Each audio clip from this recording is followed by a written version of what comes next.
Ingresando en www.consejo.org.ar podés hacer la legalización de tus informes y certificaciones, seleccionando legalizaciones y luego la opción web. Allí vas a ingresar al sistema con tu nombre de usuario y clave personal y con un número de convenio y clave, el que podés suscribir por la web. Una vez que ingresaste, elegís la opción que estás buscando y listo. Dentro de nuestra página vas a encontrar conferencias en nuestra biblioteca de contenidos. Ingresando a la opción Reuniones científicas y técnicas, vas a poder elegir el contenido que estás buscando y al hacer clic, ver el video de forma online y descargar el material de la reunión.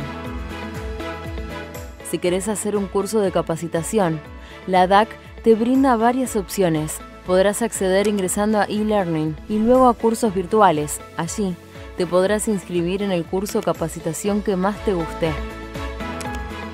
Si lo que buscas es asesoramiento profesional, estás a un solo clic de distancia. Podés hacerlo ingresando en Asesoramiento opción web. Completás el formulario a base de tu consulta y luego serás contactado por uno de nuestros profesionales.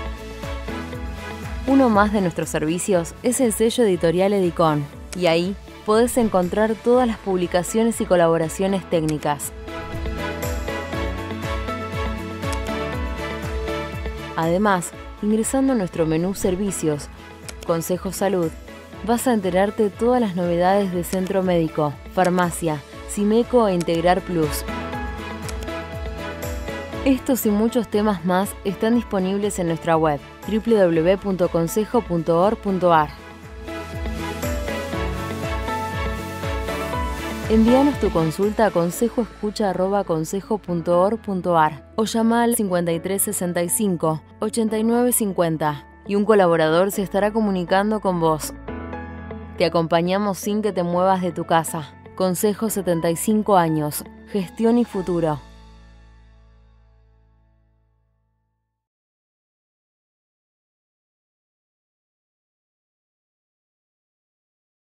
Hola colegas, bienvenidos a esta sexta reunión del ciclo Actualidad para jóvenes profesionales. En esta oportunidad el tema que se va a abordar tiene que ver con el joven profesional y el mercado de capitales, derribando mitos. La exposición va a estar a cargo de los doctores actuario Rodrigo del Rosso y contador público Mauro Ferreiro, a quienes queremos agradecer por esta propuesta y por su permanente aporte a la Comisión de Jóvenes Profesionales, al igual que a su presidenta y coordinadora de este ciclo, la licenciada Jennifer Cirolini. Gracias a todos los colegas que nos acompañan, a los jóvenes y a todos los matriculados, no solo en este ciclo, sino en todas las actividades que permanentemente ofrecemos desde nuestro consejo. Sigan acompañándonos, que estamos trabajando todos los días al servicio de todos ustedes. Muchas gracias y que disfruten de esta conferencia. Buen día, mi nombre es Rodrigo del Rosso, soy graduado de la carrera de actuario, matriculado en el Consejo Profesional hace 5 años, tomo 2, folio 214. Agradezco al Consejo Profesional y a las autoridades por darnos este espacio a los jóvenes profesionales para poder dar estas charlas y involucrarnos un poco más con la entidad. Bien, yo soy Mauro Ferreiro, soy contador público.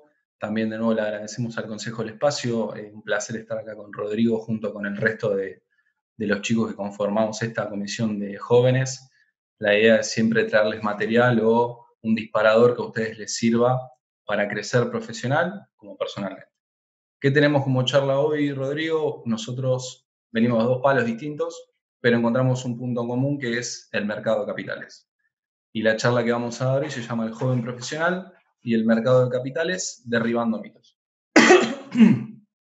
Que básicamente lo que a veces uno tiene que inculcar en el profesional es, hay un montón de cosas que uno escucha día a día en la tele, en los diarios o de colegas, que cuando uno se lo pone a analizar un poco más en detalle se da cuenta que no es tan así.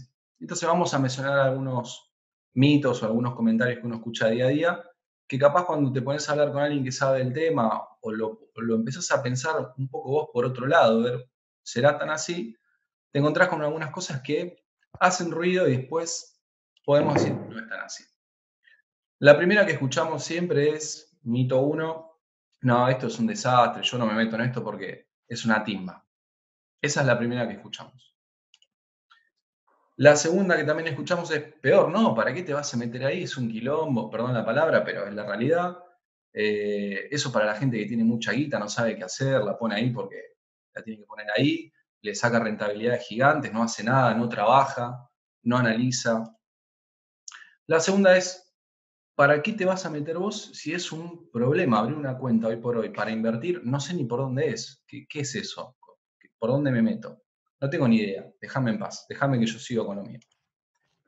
Y la última, que a nivel, a mi entender, macro es más peligrosa, es creer que la inversión financiera o la pata financiera de una economía es la enemiga de la inversión real. Es decir, colocar dinero en el mercado bursátil o invertir en una acción de una empresa es estar en contra del almacenero o la pyme local.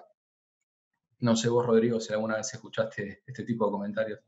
Escuché todos los comentarios que compartís, son comentarios típicos de la gente que no tiene mucho conocimiento acerca del mercado de capitales. Y más la última me parece que es crucial eso. Eso es un mito, de que la inversión financiera se contrapone a la inversión real. Así que está interesante y bueno, vamos a seguir escuchándote. Dale. Vamos a ir uno por uno. El primero era, no me meto en esto porque es timba, ¿no? Como si fuera una especie de casino o tirar una ruleta. La realidad es que por algo finanzas es un área que desde los años 70 hasta hoy es una de las que más creció, es una de las que más se profesionalizó. Si uno habla con personas que se encargaban de finanzas hace 50 años, eran personas con algunos conocimientos básicos, que no estaban profesionalizados, que no tenían mucha técnica y que con el paso del tiempo y la tecnología tenemos esto que se llama asset pricing. ¿Qué es lo que hace finanzas? Valúa activos. El activo puede ser un bono, puede ser una acción, puede ser un commodity, hasta puede ser una empresa, si nos ponemos a pensar en términos de finanzas corporativas. Con lo cual, ya decir que es timba es darle un azar o una magia o una suerte de, bueno, me la jugué, cuando en realidad atrás hay mucha lectura, mucho trabajo y mucho conocimiento. Y justamente el concepto de timba es, voy, tiro una fichita, si sale, sale, y si no sale, bueno, perdí plata y vuelvo de nuevo. La verdad que lo que nosotros llamamos financial analysis o análisis financiero, justamente lo que viene a agregar es el efecto no timba, es minimizar riesgos, justamente es diversificar cualquier opción que puede terminar mal para que si te pegue lo menos posible porque tenés otras opciones que a vos te permiten seguir en la posición o digamos, en el escenario que vos tenías planteado.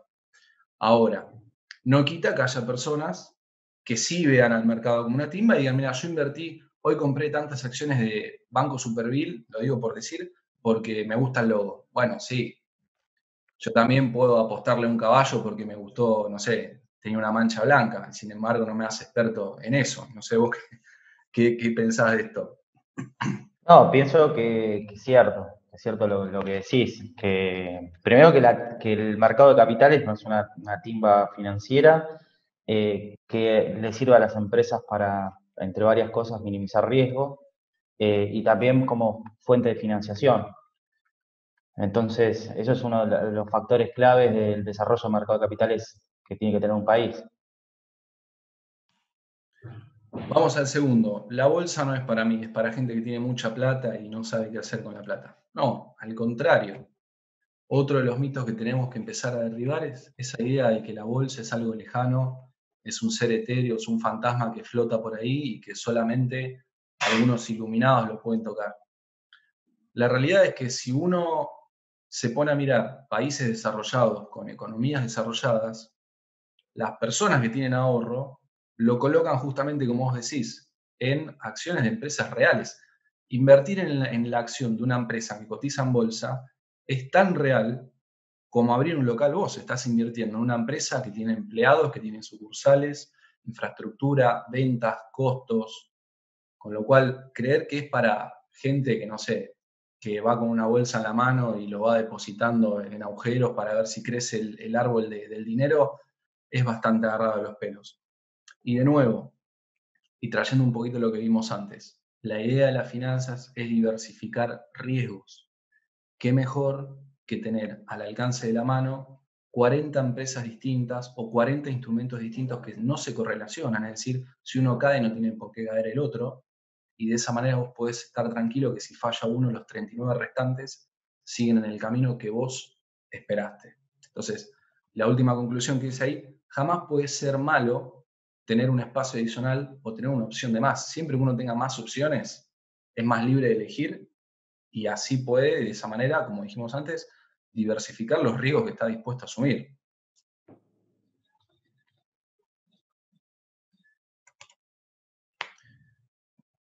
Lo que decimos, en países desarrollados, en países que tienen un mercado de capital desarrollado, que tiene una economía desarrollada, que tiene inflación baja, que tiene desempleo baja, la gente invierte en activos que cotizan en bolsa. Pueden invertir en Apple, en Microsoft, en Amazon, en la empresa que ellos quieran.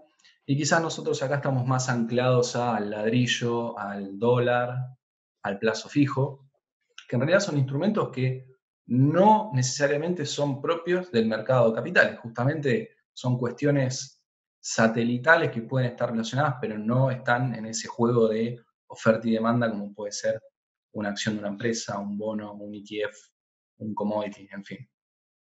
Rodrigo, cuando vos quieras agregar algo, Dale, gracias. La tercera es, abrir una cuenta para invertir debe ser complicado y la verdad que no es para mí. Yo no me quiero meter en eso, ya bastante que tengo una cuenta en el banco y no sé ni cómo funciona, me pide un token. Bueno, a ver, estamos en el año 2020, la tecnología está cada vez más presente y quizás lo que tenemos que empezar a derribar sobre todo es, no, che, pará, abrir una cuenta comitente te pide los mismos datos que puse ahí un ejemplo por poner porque es de consumo masivo, que puede ser tanto Netflix como abrir una cuenta en Mercado Libre y comprar o pagar. Hoy por hoy una persona humana que quiere invertir a título personal necesita nombre, apellido, DNI, foto de los dos lados, algún comprobante que demuestre sus ingresos, recibo de sueldo, monotributista, declaración jurada de ingresos, declaración jurada de fondos, o lo que sea, y en el día tenés la cuenta abierta. Y eso creo que ha avanzado un montón, Rodrigo, vos ves un montón de brokers hoy, que te bajás la app en el celular, sacás 2, 3 fotos y al otro día estás operando. Sí, en el día, en el acto. Es decir, con una mínima transferencia a la cuenta ya podés operar y tenés una amplia variedad que es muy distinto a lo que era hace muchos años atrás, donde uno tenía que ir en forma personal a la gente de bolsa para abrir una cuenta. Creo que hoy por hoy, abrirte una cuenta de Netflix, ir al cajón, buscar la tarjeta de crédito, poner los 12 dígitos, el código de seguridad, te lleva más tiempo que abrir una cuenta comitente. Totalmente de acuerdo. Último mito, que es, creo, el gran mito que tenemos que venir a derribar acá, es la pata financiera es el enemigo de la pata real, digamos. Banco, el ASLELIC, digamos, la inversión financiera no permite que las empresas reales salgan a la calle, a abrir un local o a vender. ¿Y por qué decimos que, a mi entender, es la más peligrosa? Porque, como dijimos, cuando uno invierte en la bolsa, está invirtiendo en empresas. Supongamos un ejemplo. Uno invierte en una acción de, no sé, Morixe, la empresa que está ahora de moda que hace harina. Por poner un ejemplo, no hago un chivo ni cobro nada. Esa empresa, mediante el mercado de capitales, capta fondos que de otra manera no podría conseguir porque o ningún banco le presta o ningún banco está dispuesto a prestarle ese monto. Te dicen, no, yo te doy una cuarta parte de lo que vos necesitas. Entonces vos tenés empresas que se financian a través del mercado de capital, ya sea lanzando acciones o lanzando ONs. Hoy una empresa se puede financiar en el mercado captando fondos de gente. Fíjense que es lo más libre que hay. Yo tiro un papel al mercado y la gente, si le parece atractivo y le cierra, lo compra y me da el dinero y yo le voy devolviendo a través de pagos, bueno, intereses, amortización. ¿Quién más se financia en el mercado de capitales? Y acá hay una cuestión que tenemos que romper, que muchas veces desde el Estado nos dicen que la timba financiera es el enemigo, y el Estado emitiendo bonos está haciendo eso, está buscando dinero en el mercado bursátil. Tira papeles al mercado y la gente va y los compra, confiando en que le va a pagar. En un país normal debería ser así. Funciona así. Y eso es un mercado, yo te doy dinero, vos me das un papel, nos basamos en la confianza y en los contratos, y en la medida que los dos cumplamos, yo te devuelvo el papel y vos me devuelves el dinero. Con lo cual, creer que invertir en una acción, en un bono, en una ON, es no permitir que una empresa crezca, es todo lo contrario. Las empresas para crecer necesitan financiamiento. ¿Dónde sale ese financiamiento? Yo tenía un profesor que decía, a los argentinos les gusta el activo, les gusta el inmueble, les gusta la sucursal, pero no quieren saber ni nada con el pasivo ni con el patrimonio neto. Las acciones son eso, es el patrimonio neto, y el patrimonio neto es por diferencia entre lo que se endeudó y lo que tiene para jugar como capital de trabajo. Entonces, ¿a qué tenemos que apuntar? A primero tener una economía más estable para que las empresas puedan justamente conseguir capital, financiación a tasas razonables. Ahí tenemos que pedirle al Estado que también haga un esfuerzo, porque si el Estado cada 10 años defoltea o paga tasas irrisorias porque nadie confía en él, lamentablemente arrastra a las empresas a tener que endeudarse a las mismas tasas. Estamos dentro de la misma aldea, y si el dueño de la aldea es un loco que anda con un cuchillo, yo no voy a confiar mucho en los que están adentro de la aldea con él, lamentablemente. Pero bueno. Rodrigo, ¿qué te parece? No, me parece, o sea, comparto con vos con que las empresas pueden adquirir fondos y financiarse mediante el mercado de capitales, que es necesario en un país el desarrollo del mercado de capitales para que las empresas puedan crecer. Y como también decís, muchas veces accede al mercado de capitales mediante la emisión de alguna obligación negociable a una tasa que es mucho más bajo que por ahí la tasa que un banco le ofrece para financiar determinado monto. Entonces, entender que el mercado de capitales no es malo para un país, sino que es bueno, y que se necesita que se desarrolle lo suficientemente como para que pueda crecer también la economía, motorizar la economía.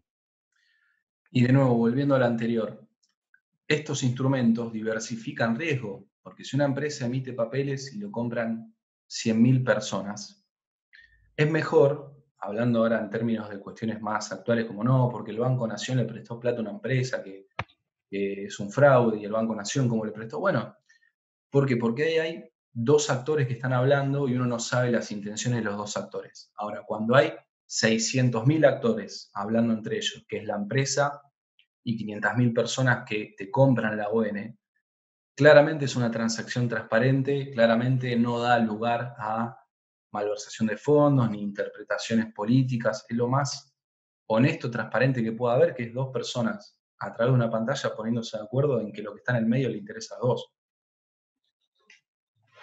Pero bueno, nuestra tarea también como profesionales de las ciencias económicas es romper un poquito con esto y de a poquito ir generando esta cultura de no veamos al mercado como algo malo. Puede tener sus errores, hay que mejorarlo, nada es perfecto, pero no es el enemigo, es una pata más, es la base fundamental de la actividad para que el país pues crezca. Rodrigo, preguntas que, y esto vamos a poner esto acá, preguntas que enfrentamos en el pasado, hoy, y vamos a enfrentar todos los días de nuestra vida, seas contador, licenciado en economía, actuario, licenciado en administración, licenciado en sistemas, psicólogo, siempre te van a hacer estas preguntas, y creo que cuando la gente vea esto, me pasa. La primera es futurólogo, es, Rodrigo, ¿cuánto va a estar el dólar dentro de 6 meses? ¿Cuánto va a estar, Rodrigo? La verdad que es muy difícil predecir eso. Segundo, si uno lo supiese, podría arbitrar de alguna manera y obtener algún tipo de ganancia. si uno supiese, estaría en una isla tomando una caipirinha, Rodrigo, ni siquiera estaríamos. Pero bueno. La segunda también, que tiene mucho que ver. ¿Qué hago? ¿Compro dólares o pongo un plazo fijo? Bueno, ahí podríamos decirle, podés hacer las dos cosas, no es ni una ni la otra.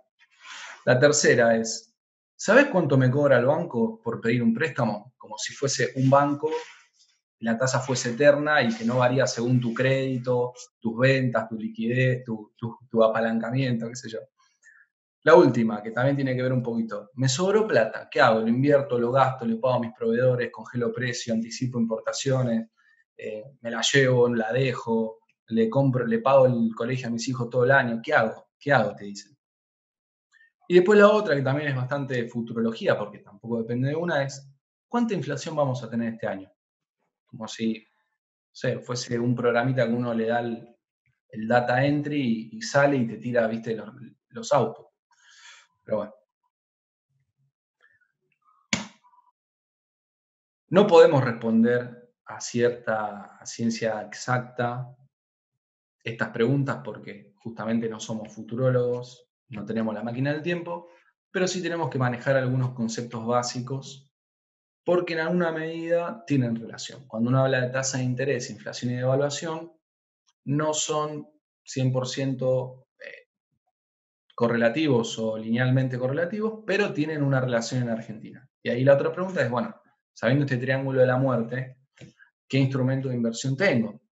Bueno, veamos también los datos macroeconómicos. A ver, en una época eran muy seductoras las LEVAX, después fueron las LETES, pero si uno no mira lo que hay detrás, que era una bomba de tiempo, o la emisión estaba descontrolada, o el tipo de cambio estaba rezagado, puede caer en una falsa dicotomía de decir, no, esta es una inversión segura, cuando en realidad no hay ninguna segura. Ni siquiera un plazo fijo en Argentina es seguro. Te agarra el plan Bonex y te lo pagan de acá a 10 años cómodamente. Entonces, ¿qué es lo que tenemos que saber manejar? Bueno, vamos a correr esto un poquito, ¿qué es lo que vos estás buscando? ¿Cuál es la necesidad que vos querés cubrir? Porque uno no puede con un solo instrumento cubrir todos los objetivos o todas las necesidades que tiene. Entonces, ¿cuál es tu mayor preocupación? ¿La tasa de interés? Digamos, que las tasas suban y vos que estás endeudado quedes mal, o querés tener una tasa de interés real. Bueno, tenés cauciones bursátiles, que ya vamos a hablar un poquito de eso, que es un instrumento que no está tan conocido. Tenés fondos comunes de inversión, que algunos tienen una cartera pasiva que sigue un índice, otros siguen a los plazos fijos. Y si no, tenés el tradicional plazo fijo a tasa fija. O sea, vos sabés que lo pusiste al 30, hoy están para persona física, 30 anual, 2,5 mensual. Vos sabés que de acá a 30 días te paga el 2,5. Punto. Es tu certeza. Vos decís, no, a mí no me preocupa la tasa de interés, me preocupa la inflación. Bueno, tenés instrumentos que siguen al índice de inflación. El nuevito que tenemos hace un par de años es el plazo fijo UVA. O algunos instrumentos que son un poco más riesgosos que se ajustan por ser, que básicamente también es un índice que va para la inflación. Y te dicen, no, pero ¿y si la tasa de inflación es baja como fue abril y marzo? Bueno, pero vos me dijiste que te querías cubrir de la inflación. ¿Qué querés? ¿Una tasa de interés positiva nominal? ¿Querés una tasa real que te cubra la inflación? ¿O querés cubrirte de un posible salto del dólar? Porque a veces el cliente te pide todo, te pide un rendimiento positivo que esté por encima de la inflación y que tampoco pierdan dólares. Bueno, no, a veces no se puede todo. O si no, tenés que mezclar un poquito los tres. Si tú miras la devaluación, podés acceder, supongamos que sos importador, al tipo de cambio oficial a través del MULC, Mercado Único Libre de Cambios, que algunos dicen no es ni tan libre ni tan único, pero bueno, es el mercado de cambio que tenemos. O tenés un montón de herramientas que o son mismo billete, como dólar MEP o dólar contado con liquidación. Tenés instrumentos que siguen la cotización del dólar, como los CDRs. O también tenés otros instrumentos que se llaman dólar link, que es en pesos, pero que se ajusta por el tipo de cambio oficial. O de nuevo, que se está usando mucho en estos periodos de dólar contenido rezagado, que es dólar futuro como cobertura de una posible devaluación. No sé si, Rodrigo, querés comentar algo, aportar alguna experiencia que hayas tenido. No, a ver, lo que comparto es que es cierto, como vos decís, que depende de la necesidad y lo que uno intente cubrirse son los instrumentos que están al alcance, que varios de ellos que están en la presentación para muchas personas son desconocidos y por tanto a veces lo desconocido genera algún tipo de miedo, pero la idea es también derribar este mito y que entiendan que estos instrumentos son accesibles, que depende mucho de la necesidad. Durante estos últimos meses hubo algunas empresas que han accedido al mercado de capitales a través de cauciones bursátiles. Hubo alguna regulación respecto a la caución bursátil para algunas entidades financieras en el mercado de capitales, con lo cual digo, son instrumentos que se utilizan, depende de la necesidad que tengan los agentes, ¿no? Bueno, viste que acá vamos de modas en modas. En un momento era la moda las Levax, todos corriendo atrás de las Levax. Después cuando se hicieron las Levax, bueno, vamos todos con las letes. No, después el carry trade. No, ahora plazo fijo porque la tasa es alta. Después cuando el plazo fijo bajó, bueno, vayamos todos con el CDR. Y así vamos bailando básicamente, y que también es algo de lo que hablamos antes, porque no tenemos una economía estable, no tenemos una moneda estable que a vos te permita ahorrar en un instrumento sencillo o andar todo el tiempo buscándole la vuelta para justamente no perder poder adquisitivo. Pero bueno. Un poquito lo que decíamos antes, en mercados y en economías más estables o en épocas de expansión, y esto está comprobado estadísticamente, cuando a una economía le da bien, invertir en empresas reales que cotizan en bolsa rinde mucho más que invertir en instrumentos más tradicionales como puede ser un bono o algún instrumento que te da una tasa fija. ¿Por qué? Porque cuando la economía vuela, crecen las ventas, crecen los márgenes, crecen las utilidades, y eso se traslada en el valor de las empresas. Y a veces cuando vos te dicen, no, no inviertas en el mercado, ¿qué es eso? ¿Qué estás comprando? Bueno, ustedes fíjense que podés comprar empresas que son muy buenas, más allá del contexto económico, empresas que son muy sólidas, podés adquirir empresas como puede ser YPF, más allá de que te puede gustar más o no que otras empresas, es una empresa que es sólida, nadie puede decir que nadie la conoce. Puedes comprar empresas del Banco Galicia, de Pampa Energía, del Superville, de Aluar, un montón de empresas. Entonces, cuando vos te dicen, no, la bolsa es timba, no, la bolsa es invertir en una empresa real. Que vos no puedas entrar, que no puedas pedirle el balance, el estatuto ya, no significa que no haya una realidad detrás. Hay un management, hay dueños, hay directorios, hay controles. Vos, Rodrigo, que sabés más de esto, no es que hacen lo que quieren. Los bancos están regulados por el Banco Central. Las que cotizan en bolsa por la CNB, las aseguradoras por la superintendencia. O sea, ya a esta altura no es una jungla donde todos se matan y vale cualquier cosa. Hay ciertas reglas de juego, ¿viste? Correcto, sí. Agrego que hay un tema de transparencia.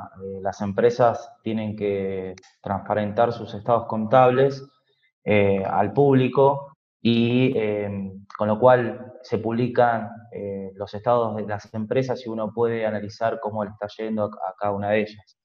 Además de que invertir en una empresa también trae consigo la distribución de las utilidades a través del pago de dividendos, con lo cual eso también lo hace un poco atractivo adquirir e invertir en esas empresas.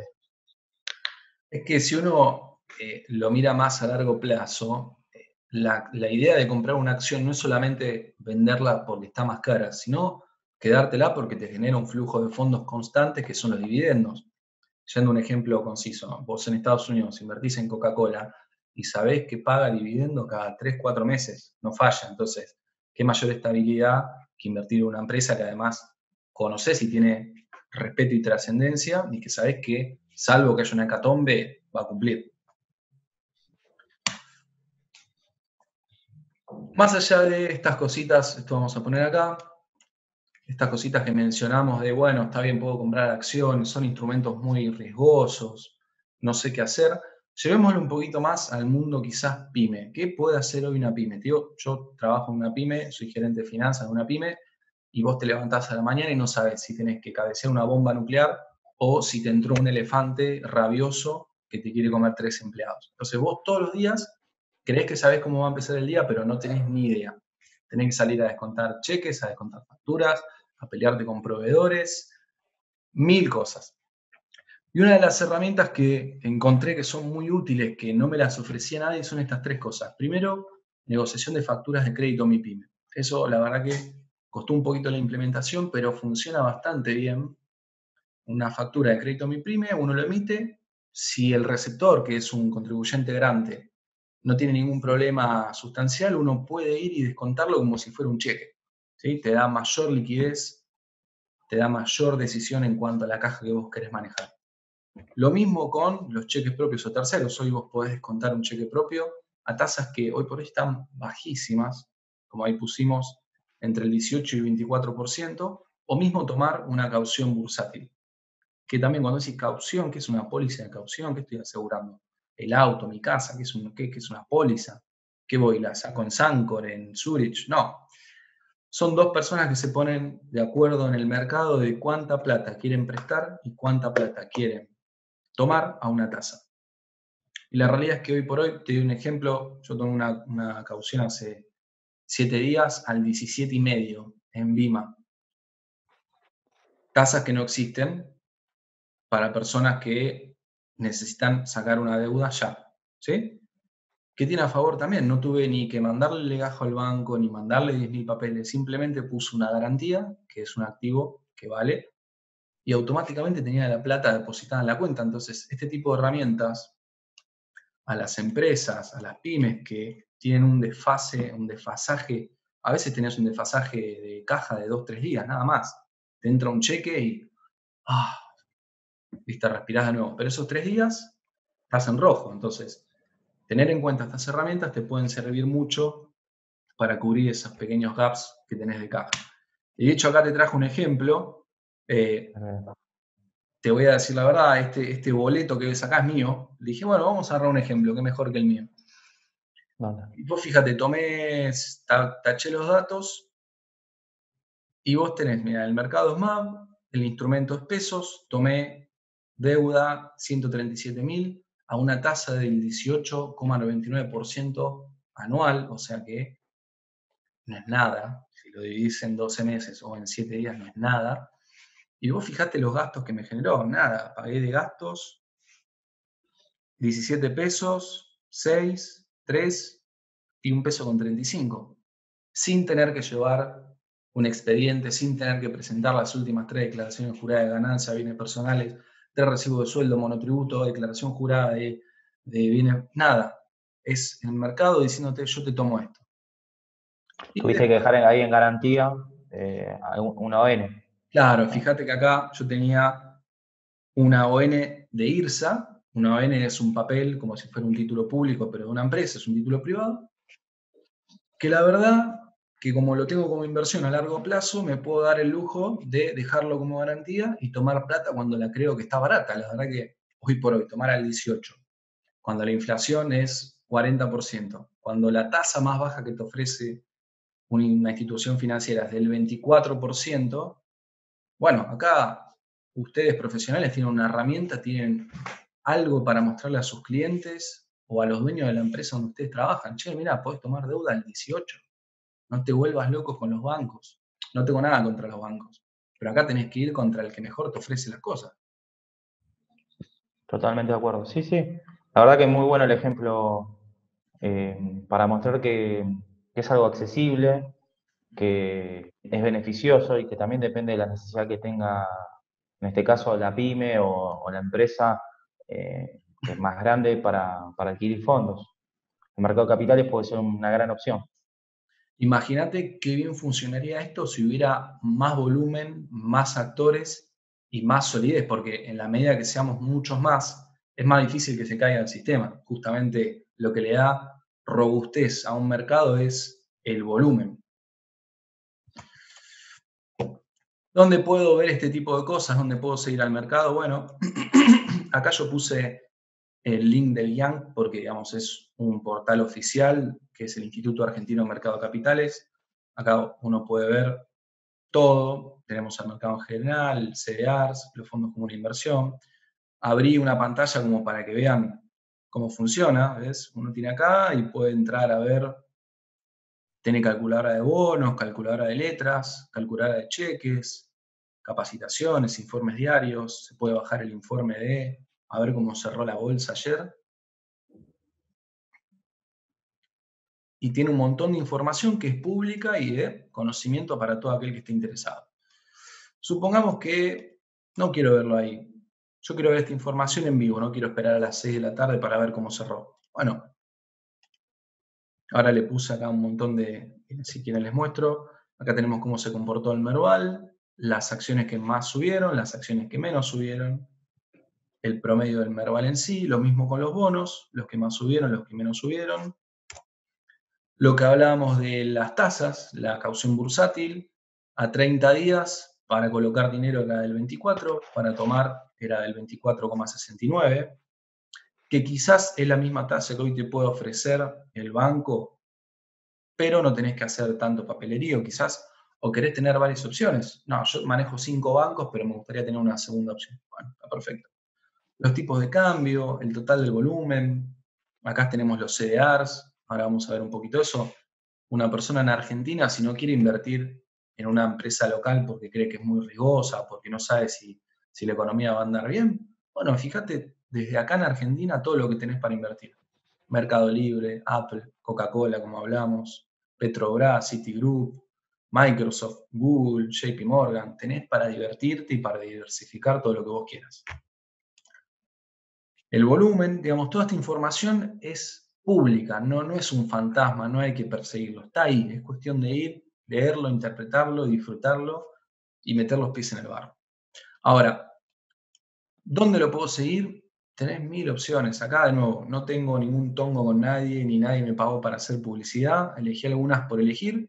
Tenemos brokers locales, tenemos páginas internacionales como Bloomberg Investing, Yahoo Finance. Cualquier portal que ustedes ven ahí es un portal que está en términos, si le queremos decir legales, en condiciones de mostrar esa información y que lo que te muestra es real y fidedigno, digamos. No es un Excel que te pasa un amigo que manipula la celda, no, es información pública. Y acá, Rodri, también te pido que te metas vos porque, digamos, de la parte de regulación vos la tenés 1000 veces más clara que yo. La pregunta que me hacen mucho es, pero yo pongo plata ahí, ¿es seguro? ¿Quién está? ¿Dónde lo voy a ver? ¿A quién llamo? ¿Qué hago? Porque yo pongo plata en el banco y sé que mi sucursal es la 15, voy, saco un ticket y me atiende una señora. ¿Acá quién me atiende? ¿A dónde voy? La otra es, ¿y quién lo controla? ¿Quién lo regula? ¿Esto puede irse al diablo y nadie se hace cargo? ¿Es legal? Esta es la más, como si, no sé, estuvieras, viste, comprando órganos. ¿Me pueden devolver la plata o la pierdo? Es como el corralito, pongo plata y no me la devuelven. Y si no es un banco, ¿cómo sé que mi dinero está ahí? ¿Está ahí? ¿Quién lo tiene? ¿Cómo sé que si yo le digo comprar tal papel, me lo compró y en realidad no se dio vuelta y se llevó la plata? Básicamente todas estas preguntas se traducen en ¿es de confiar? ¿Sí o no? Y ahí, Rodri, todo tuyo. Genial. Bueno, quien se encarga de la regulación de las sociedades es la Comisión Nacional de Valores. Bien, la Comisión Nacional de Valores es una entidad del Estado que tiene como objeto controlar a lo que es la figura de ALIC, que ahora vamos a hablar, y todos los derivados de ALIC, los distintos tipos de agentes, en particular a partir de la reforma del mercado de capitales, la última reforma del mercado de capitales, las sociedades de bolsas se enmarcaron dentro de esta nueva figura jurídica que se denomina agente de liquidación y compensación, la cual tiene dos tipos de variantes, una es integral y otra es una LIC que se denomina propio. La LIC integral es aquella que opera por sí mismo y también por terceros y se encarga fundamentalmente de la liquidación y la compensación de las operaciones. ¿Bien? La LIC propia son aquellas figuras que solamente liquidan y compensan operaciones por sí mismos, para su cartera propia de clientes. ¿Bien? En Argentina tenemos esta figura y dentro de la figura de ALIC, no sé si Mauro querés dar algún comentario o algo, tenemos lo que se denominan los agentes de negociación, que serían estos intermediarios de los mercados que tienen a su vez clientes denominados comitentes. Estos clientes o comitentes es lo que antes, es la misma figura que antes la sociedad de bolsas disponían. Entonces, para que se quede un poco claro, ¿qué sería la LIC? La LIC es el intermediario entre los mercados y los agentes de negociación. ¿Bien? Los agentes de negociación es la figura que antes ocupaba el lugar de sociedad de bolsa. La LIC integral es aquella encargada de liquidar las operaciones y es la responsable ante los mercados. Nosotros antes, Mauro mostraba, por ejemplo, el BIMA. El BIMA es la Bolsa y Mercados Argentinos, pero existen otros mercados en Argentina, como por ejemplo el MAP, que es el Mercado Argentino de Valores, perteneciente obviamente a Rosario Valores. Después también tenemos lo que se denomina el Banco Arrofex, que también es otro mercado que se fusionaron las dos instituciones, y el mercado hace poquito, hace menos de un año, también el mercado argentino electrónico, el MAE. Y bueno, lo que se estuvo buscando durante estos últimos tiempos fue que los mercados se unan, primero para que crezcan, para que haya más volumen y para que todos los agentes transcurran a través de ese mismo mercado.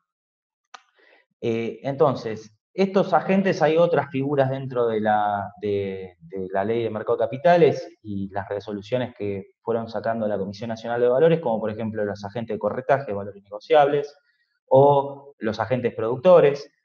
Entonces, lo que es importante que tengan en claro es que hay una figura que intermedia entre los mercados y los comitentes o sociedades de bolsa, que es lo que se denomina LIC, y la LIC tiene una responsabilidad, es aquella que se encarga de responder ante el mercado y hace un control del riesgo. Ahora vamos a hablar en un ratito sobre cómo gestionar los riesgos y cómo las LIC gestionan estos riesgos. ¿Bien?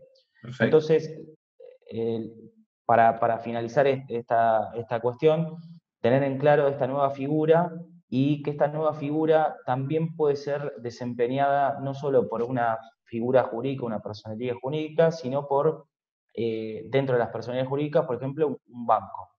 Un banco o una entidad financiera también puede ser una LIC integral y además de tener los controles por parte de la CNB, también tiene controles por parte del Banco Central, porque tiene que cumplir con todos los requerimientos por parte de la autoridad monetaria.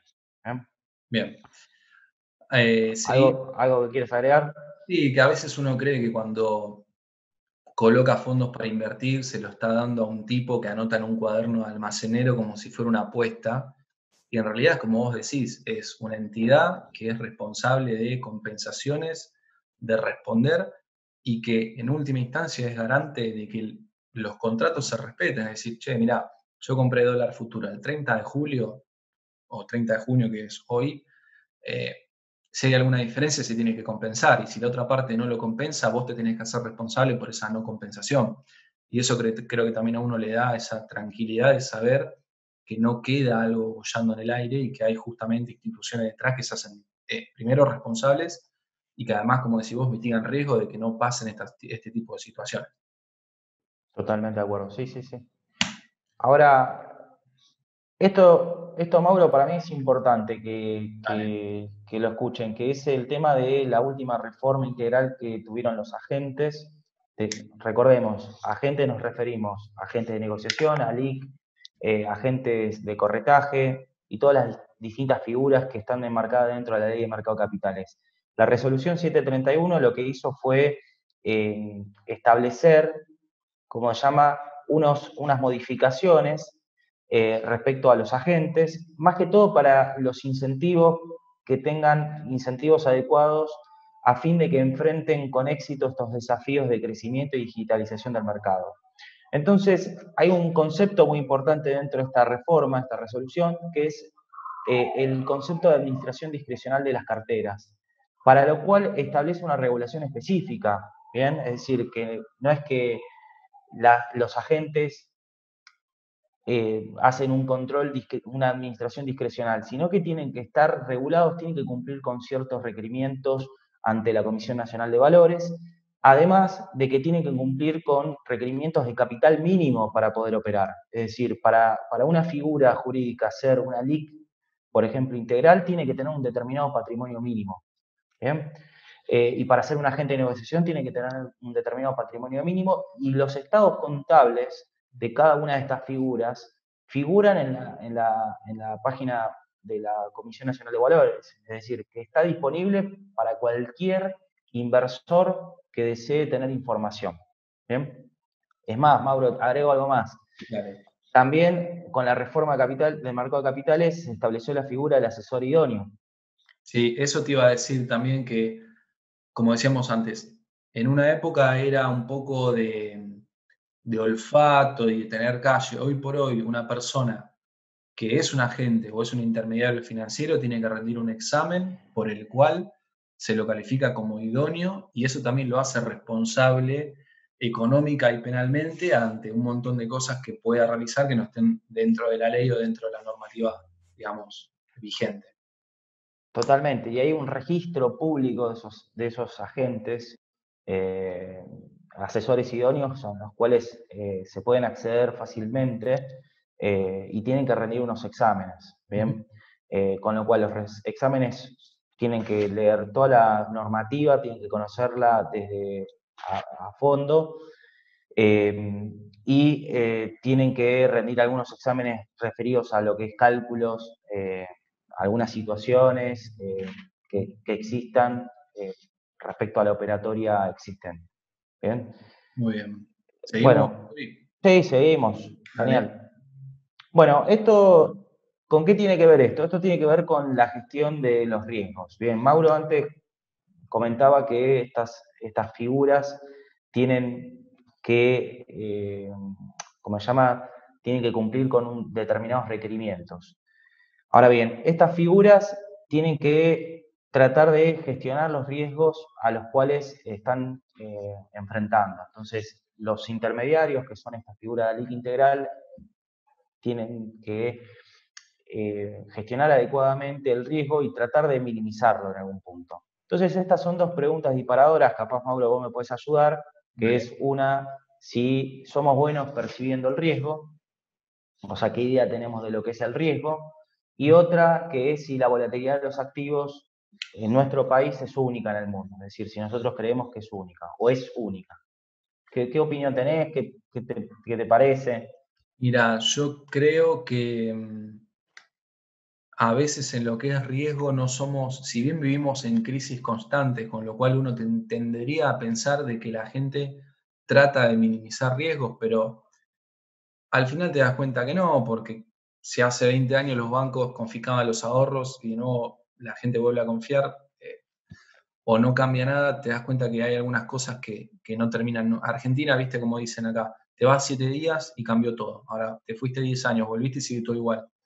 Entonces a veces uno tiende a pensar de que la gente percibe ciertos riesgos, pero primero no sabe ni cómo cuantificarlos, no sabe dónde encontrarlos. Y es verdad también lo que vos decís, los activos argentinos son tan volátiles como el resto del mundo, son más volátiles. Yo creo que la economía argentina es muy volátil, pero la verdad que los activos, tenés activos 1000 veces más volátiles que los activos argentinos, de todo. Vos podés invertir, no sé, comprar hoy por hoy una criptomoneda que tiene una volatilidad del 40% mensual, o decir, no, compro el índice del S&P, que es el índice principal de Estados Unidos que nuclea las 500 acciones más importantes, porque crees que es súper estable y cuando fue la crisis del coronavirus tuvo una volatilidad que parecía un electrocardiograma, hacía ti, ti, ti, ti, ti, ti. Entonces, bueno, volatilidad hay en todo, así como hay volatilidad en activos, hay volatilidad en tu vida. Vos salís a la calle y no sabés qué te va a pasar. Bueno, acá funciona lo mismo, pero uno por eso no deja de mirar el semáforo. Uno cómo mitiga riesgos, con ciertos controles. Uno no dice, como total, algún día te vas a morir, ¿para qué cruzo sin mirar? Ando por la noche, ni miro para un lado, o no tengo ciertas precauciones. Así como uno lo tiene en la vida personal, en la vida familiar, en la vida profesional, en cuanto a activos como inversión, tenés que tener la misma lógica, digamos. Totalmente de acuerdo. ¿Seguimos, querés? Seguimos, dale, Dale. dale, me parece bien. Bueno, acá queríamos compartir con Mauro la evolución de ciertas variables, un poco para que vean que estas variables son variables que, como dijo Mauro hace un ratito, nosotros tenemos que tener conocimiento. Cuando uno lee el diario o prende un canal de televisión y ve las noticias, constantemente nos están informando sobre alguna de estas variables, sobre cuánto cerró el tipo de cambio, acerca de cuál fue la tasa de las LELIQs o el índice Merval en cuánto cerró. En pantalla, para que vean, es un poco lo que ocurrió a fin del año pasado.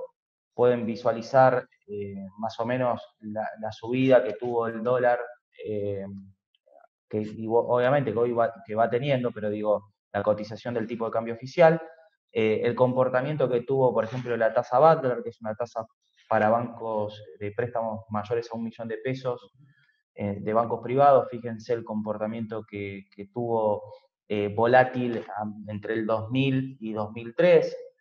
Bien, entonces, tener un conocimiento de estas variables un poco nos da una perspectiva de qué tan posible es gestionar los riesgos, de qué forma se pueden gestionar los riesgos y cuáles son los riesgos que enfrentan las distintas organizaciones, empresas, estados y cualquier agente que intervenga dentro del mercado de capitales.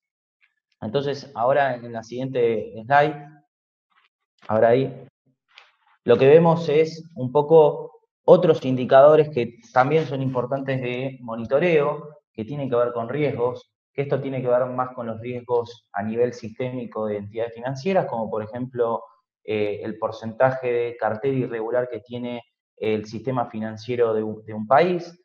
Por ejemplo, acá en Argentina lo que estamos viendo es que han crecido el porcentaje de cartera en situación irregular. ¿Qué es situación irregular? Es cuando uno incurre en una situación de incumplimiento.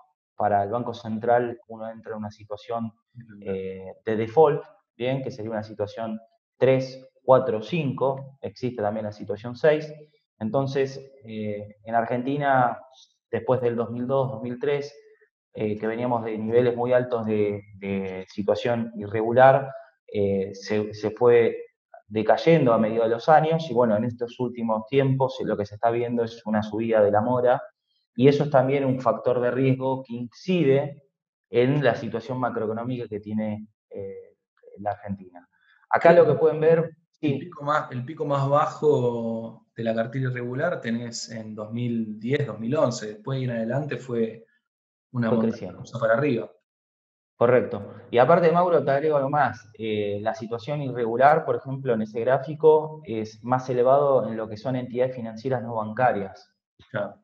Es decir, a muchas personas, como sabes vos, y bueno, varias de las personas nos están escuchando, muchas personas les cuesta acceder al mercado formal a través de una entidad financiera, y bueno, se acceden a entidades que son no bancarias, con los cuales tiene un nivel de mora muy, muy elevado por encima de lo que es un banco, por ejemplo. Medio, tal cual. Bueno, vamos a hablar sobre la clasificación de riesgos. Es importante prestar atención en Argentina y bueno, en todo el mundo cuando alguien trata de invertir o invierte o realiza cualquier tipo de operación o en cualquier negocio, los riesgos a los cuales se enfrenta. Entonces, particularmente hay una clasificación que es que existen riesgos que son estratégicos, bien, que tienen que ver con el entorno político, económico.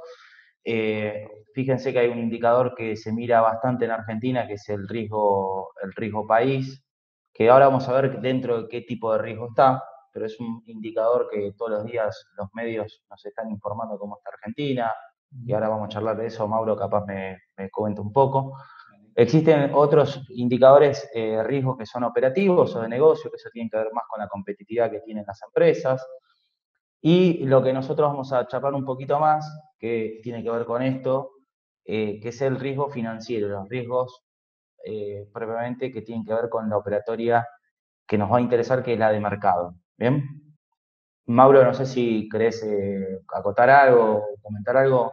No, un poquito lo que decía acá en la slide, es verdad que uno quizás está más embebido con temas más diarios de, mirá, tal cuadro político está por ganar las elecciones, o me parece que va a haber un cambio de rumbo, o fíjate que la región va por un lado y el mundo va por otro, y me parece muy bien que los dueños de empresa estén al tanto de cómo funciona el competidor para él poder mejorar, que creo que lo más lindo que hay es poder competir contra el otro para ver quién es el mejor, en términos de, digamos, cuestiones económicas, pero hay muchas cosas que, y sobre todo en riesgos financieros, lo notamos cuando nos explotó la bomba. ¿Viste? Cuando decís, con el diario del lunes te enteraste que, no sé, crisis subprime, crisis crediticia, crisis de evaluación, que quizás si uno lo siguiera un poco más, viste cuando decís, hablas con dueños de empresas que te dicen, a mí cuando el dólar se fue de 9 a 15 me fundió,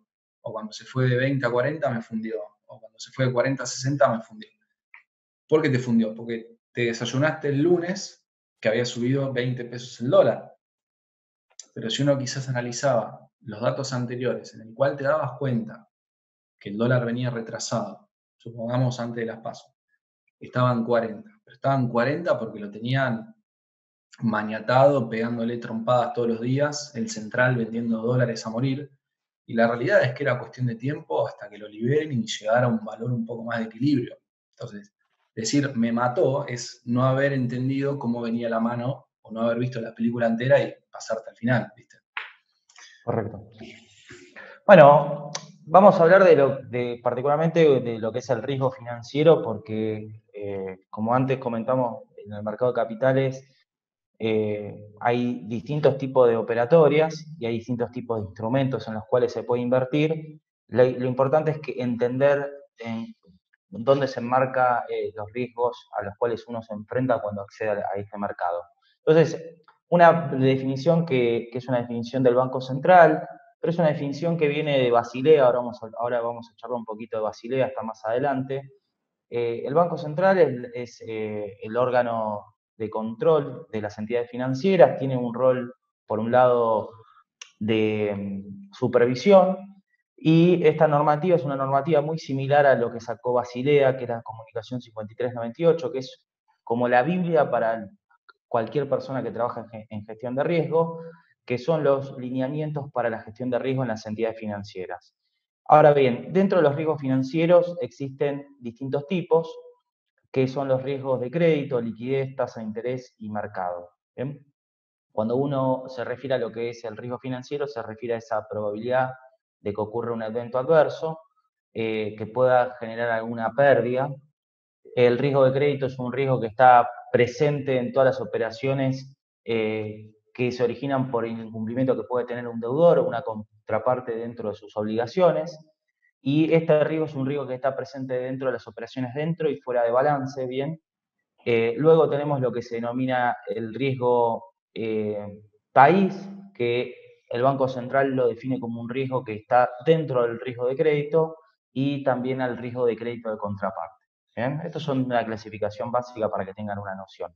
Bien. En la siguiente, ¿Pasamos? no sé si pasamos. La siguiente lo que vemos es un riesgo de liquidez. Esto es un riesgo que puede enfrentar cualquier tipo de empresa, no solo los bancos. También lo puede enfrentar una pyme, lo puede enfrentar cualquier tipo de organización, hasta un Estado. Bien, que es este riesgo, esta capacidad de fondear los incrementos de los activos y pasivos, de los activos, digo, y cumplir con las obligaciones a medida que sean exigibles, sin incurrir en pérdidas significativas. Bien. Entonces, el riesgo de liquidez es un riesgo que se denomina de fondeo o un riesgo de mercado. ¿Bien? No sé, Mauro, esto vos en tu operatoria diaria como gerente de finanzas, si es algo a lo cual te enfrentás diariamente. Mira, yo te diría que hoy por hoy el riesgo que más enfrentamos o enfrentan las pymes es el riesgo de liquidez, porque hay muchos empresarios, muchos emprendedores que te dicen, tengo buenos márgenes, tengo buena rentabilidad, porque hacen la cuenta de almacenero, lo compro a 50, lo vendo a 200, es un gran margen, pero no tengo plata, voy al banco y voy al home banking y no tengo nada. Entonces, claramente, tu rentabilidad no está traducida en tu liquidez, que es como decís vos. Es un problema momentáneo o no, puede ser, de no tener los fondos disponibles, que creo que este es un problema que sí se puede solucionar en el corto o mediano plazo. Hay algunos que quizás no, como decís vos, el riesgo de crédito, si el tipo te dice no te puedo pagar o no te quiero pagar, no hay mucho más que hacer, salvo que sentarse, como está pasando hoy, con acreedores y deudores y hablar de una quita, hablar de un net present value, hablar de formas, fechas y cadenas de pagos, etcétera, que es mucho más complicado. La realidad es esa, digamos. Los problemas de liquidez, cuando tenés rentabilidad, se solucionan. Ahora, cuando no tenés rentabilidad y no tenés liquidez, estás ya en el peor de los escenarios. Y el problema de liquidez es este gran problema que enfrentan las pymes, por no conocer ciertos instrumentos, como mencionábamos antes, por no saber cómo funciona una caución, por no conocer otros instrumentos que estén por fuera de las instituciones tradicionales con las cuales opera una empresa, digamos. Correcto. Bueno, y este es un riesgo que se denomina riesgo de tasa de interés. Es esta posibilidad de que se produzcan cambios en la condición de una entidad o una organización como consecuencia de fluctuaciones en las tasas de interés. Y es un riesgo que es bastante importante porque es un riesgo para lo cual hoy el Banco Central, comento, a las entidades financieras no les exige que tengan un capital mínimo para enfrentarlo, a diferencia de otros riesgos como el riesgo de crédito, mercado y el riesgo operacional, para lo cual el Banco Central exige que tenga un capital mínimo. ¿Por qué hablo un poco del Banco Central? Porque yo creo que la Comisión Nacional de Valores tendría que ir más a una visión de exigir un mayor requerimiento de gestionar más los riesgos que tiene la SALIC en cuanto a la operatoria que llevan a cabo. ¿Bien? Hay un control, pero no es un control lo suficientemente exhaustivo como, por ejemplo, lo tiene un banco que tiene que tener reservado parte de su capital para hacer frente a estos riesgos. ¿Bien? Entonces, estos riesgos existen, estos riesgos son inherentes a cualquier actividad o cualquier negocio y, como Mauro comentaba, una pyme que enfrenta un riesgo de liquidez, bueno, puede recurrir al mercado accediendo, no sé, a una caución bursátil para enfrentar ese problema de corto plazo que tiene. Entonces, entender que existe este riesgo de tasa de interés y que también existen instrumentos para poder gestionar este riesgo. ¿Bien? Bueno, fíjate vos, Rodrigo, que lo vimos mucho en el año 2018-2017. Hay muchas empresas que en su momento se endeudaron a tasa variable porque las estimaciones, proyecciones, deseos, o llamémosle como querramos, indicaban que año a año iba a bajar la inflación y por lo tanto la tasa de interés, y entendían que era más atractivo endeudarse una tasa que año a año baje porque es variable, y la realidad es que en 2017 y 2018, con la suba del EVAX y del IX, que eso después se traslada en el resto de las tasas, eh, convirtió a muchas empresas en cajas inviables porque cada mes subía la tasa variable y la cuota que tenían que pagar era más grande tanto en términos nominales como en términos reales. Entonces, como decís vos, tener el riesgo de tasa de interés pareciera algo lejano o para bancos o para instituciones financieras, pero ningún emprendedor, ninguna empresa, ningún cliente, ningún profesional está ajeno a estar atado a este problema de tasa de interés. Llevándolo a un ejemplo de Doña Rosa, si vos no pagás la tarjeta de crédito y vas pagando el mínimo, si te agarra una suba alta de tasa de interés, se te arma una bola de nieve que se termina siendo impagable, no porque hayas comprado, no porque tengas en tu casa electrodomésticos o te fuiste de vacaciones o te la gastaste en cualquier cosa, simplemente porque no gestionaste este riesgo de tasa de interés.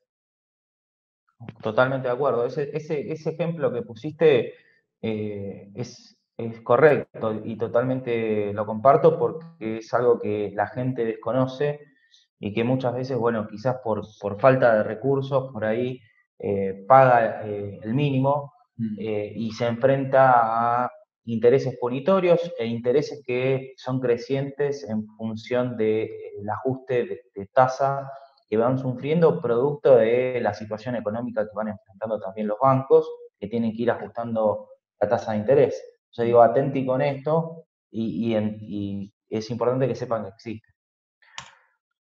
Bueno, este es un riesgo que es el que vamos a charlar un poco más, que es el riesgo de mercado, y es esto, como comentábamos antes con Mauro, que es esta posibilidad de que suframos pérdidas producto de las fluctuaciones adversas que pueden tener los precios de los distintos activos. ¿Bien? Entonces, el riesgo de mercado es un riesgo que es inherente a las acciones, a los instrumentos financieros, que se registran particularmente en algo que se denomina trading book, ¿bien? Que es esta cartera de negociación. Y también existe el riesgo de mercado en lo que es el riesgo de moneda, ¿bien? Es decir, alguien que esté invertido, está largo en una moneda, bueno, también puede tener algún tipo de riesgo de mercado, producto de esa posición en esa moneda. Entonces, esta exposición que denominamos que puede sufrir algún tipo de pérdida producto del valor de los mercados, puede darse por distintas cuestiones. Por ejemplo, podría ser por un cambio en la tasa de interés o en la tasa de FX, que es las monedas, o el precio de los activos, o un spread del crédito, o el precio de los commodities. Entonces, ese riesgo es un riesgo que está en cualquier instrumento de estos, porque, por ejemplo, si yo invierto en alguna moneda, bueno, tengo un riesgo de FX por tipo de cambio, o si invierto en una acción, tengo un riesgo por el precio de los activos, o si invierto en algún bono que tiene algún diferencial de crédito, bueno, también tengo ahí un riesgo de mercado. Y si invierto en algún instrumento, no sé, en algún futuro eh, futuros de soja, para Barril de cubrirme, petróleo, que fue barril de nombrado, petróleo. llegó a estar el futuro del barril, del crudo, en menos $34, cosa que vos vas a los libros y te dicen, no, el valor límite de un futuro tiene que ser 0, y lo vimos en negativo. Y ahí fue charla, debate en varios lugares, porque esto acaba de romper con los libros. Los libros te dicen, el valor de un futuro es el máximo entre 0 y la diferencia entre el spot y el futuro. Y lo viste en menos 34, cosa que fue llamativo. Fue fuerte, sí, eso fue hace poco y llamó la atención. Como bien decís, se armó bastante debate porque es impensado, porque lo que habíamos aprendido lo tuvimos que desaprender y entender que en la realidad puede ocurrir otras cosas que son totalmente incomprensibles, ¿no? Y Y fíjate son una producto cosa, de estos riesgos de mercado. vos Sí. podés ser una empresa de oil and gas. Tenés el mejor management, tenés los mejores controles, refinerías, personal entrenado, hiciste todo bien como siempre, pero el precio del crudo se te fue a $17. Vos decís, ¿qué cambió de lo que yo hice? Yo hice todo bien. Bueno, es el riesgo del mercado, es el riesgo del entorno. Vos tenés que estar preparado para estar cubierto ante esas bajas o ante esa volatilidad o ante ese riesgo, digamos. Y claramente y gestionarlo adecuadamente. Por eso vamos a ver que existen distintas formas de gestionarlos y formas de medirlo, de cuantificarlo. Y bueno, vamos a charlar ahora sobre eso. Ahora, en la presentación, en la slide siguiente, lo que vamos a ver es que, bueno, el riesgo de mercado, cuando uno administra riesgo, existen algunos cuestiones que hay que seguir, que son, primero, identificarlo, ¿bien? Es decir, hay que identificar el riesgo, hay que medirlo y hay que controlarlo, ¿bien? Es decir, puede ser que yo haya identificado el riesgo y quiera asumirlo, ¿bien? Y tengo ganas de enfrentarlo como pyme, como empresa grande o como particular que invierte en el mercado de capitales, y podría darse la situación que identifique el riesgo, lo mida y que tenga la idea de tratar de disminuirlo el riesgo a través de algunas medidas. Entonces vamos a ver que las medidas que uno toma en general son tratar de asumir el riesgo, es decir, lo asumo como tal y lo enfrento sin ningún tipo de problema, lo evito, ¿bien? Y eso es no enfrentarlo directamente, transfiero el riesgo, que esto es algo propio de la operatoria que tienen, ya sean las entidades financieras como también una aseguradora, ¿bien? Cuando uno paga una prima por una cobertura de seguro de incendio, lo que hace es una transferencia del riesgo eh, mediante el pago de la prima, la aseguradora asume ese riesgo. Y por último, lo que podemos hacer es reducir el riesgo. Entonces existen un montón de instrumentos en el mercado financiero que me permiten a mí, por ejemplo, reducir el riesgo o cubrirme de ese riesgo. Es decir, si uno tiene algún riesgo o podría entrar en un contrato de futuro de dólar, si yo tengo alguna expectativa de que va a ocurrir algo con ese activo subyacente. Sin dudas. Entonces, esto es un poco entender cuáles son las estrategias cuando uno administra riesgos. La siguiente slide es esto, que es cuando uno reduce riesgos, trata de controlar la rentabilidad de las inversiones y los resultados. Como Mauro bien remarcó, y esto es importante dejarlo en claro, diversificar las inversiones. Una forma de reducir un riesgo financiero es diversificando las inversiones, ¿bien? Y hay un montón de teoría y de formas de hacerlo. Anticiparse a lo que va ocurriendo en el mercado. Y por último, protegerse mediante algún tipo de activo seguro, ¿bien? Es decir, si yo sé que va a ocurrir una situación y tengo la expectativa que va a bajar el precio de algún activo, bueno, yo podría, por ejemplo, no sé, tomar una opción financiera para cubrirme ante esa situación. Y compras un put. Y bueno, un put. Y de esa manera estoy cubierto. Bien, muy bien ahí. Porque tengo una expectativa a la baja. Entonces existen activos dentro del mercado que me permiten cubrirme. ¿Bien? Entonces, ¿son accesibles? Sí. Y cualquiera de los agentes que hemos presentado antes nos proveen de ese abanico de inversiones para poder acceder. No sé si, Mauro, querés comentar algo de esto, Sí, o digamos, alguna experiencia personal. siempre cuando uno dice diversificar, quizás suena un poco intuitivo, decir, bueno, ¿cómo diversifico? Que compro muchas cosas distintas. Y la realidad es que y hay un montón de libros de portfolio management y de risk management, en donde incluso uno puede cuantificar el riesgo, puede minimizarlo con una cartera óptima. De nuevo, hay teorías como el portafolio de Markowitz, la frontera eficiente y la CAL, la Capital Allocation Cost Line, que a vos te permite cuantificar el riesgo y diversificarlo para que digamos, esa sumatoria de activos que vos tenés, que no es que compraste 15 porque dijiste, bueno, si más compro mejor, no, elegiste la combinación justa de activos que juntos te dan un rendimiento parecido o similar al que vos querías acceder, pero con un riesgo mucho menor. Y de nuevo, y por eso también rompemos un mito de que es una timba, ¿no? No es una timba, como decías vos. El mercado, lejos de agregarte más riesgo, te permite mitigar riesgo, como decís vos. Si tengo un sesgo a la baja, compro una opción que a mí me permita estar cubierto a la baja. O si tengo el sesgo o el miedo de que hay una futura devaluación, puedo acceder al mercado de dólar futuro. Y mira, yo te doy este caso puntual. La empresa en la que trabajo actualmente es un importador de bienes de capital del exterior. Y no hay nada mejor que al dueño decirle a principio de mes, mira, Pepito, de acá al 30 de este mes, vos podés dormir tranquilo porque sabes que el dólar lo congelaste te doy el tipo de cambio de dólar futuro junio, 70,46. No hay mayor satisfacción, no hay mayor tranquilidad para el dueño de una empresa que de acá a 30 días duerme tranquilo sabiendo que si se va a 130, él ya congeló el precio a 70,46.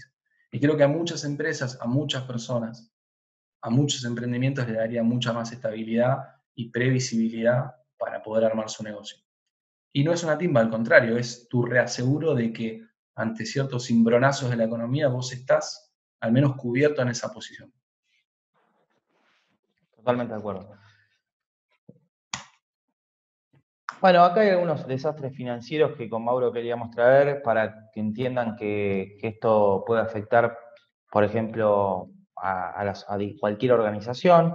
Este es un caso emblemático, que es un banco inglés que tiene 233 años de antigüedad. Bueno, quebró el 26 de febrero del 95 y perdió 1.300 millones de dólares. ¿Cuál fue el motivo? Bueno, tuvo una enorme exposición al riesgo de mercado accionario de Japón por una gran exposición que tenía un solo operador de su plantel en el mercado de futuros. ¿Bien? Entonces tomó una importante posición larga en futuros sobre el índice Nikkei y esto ocasionó una pérdida impresionante.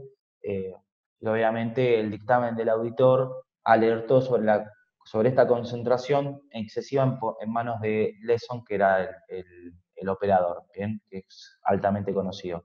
Después hay dos casos más que los compartimos. ¿Seguimos? Seguimos. Sí. Acá me gustaría comentar, quizás para los que leen, que cuando uno habla de una posición larga, habla de comprar un activo a cierto valor en determinado momento porque espera o porque analiza o porque cree que va a estar por encima de ese valor. ¿Sí? Yo digo, yo estoy largo en esto porque creo que si lo compro acá a 30 días a 100 pesos, cuando llegue ese plazo va a estar 300. Entonces, cuando llega ese plazo y está a 300, yo ya lo tengo a 100. ¿Cuál es el problema? ¿Qué es lo que decís vos?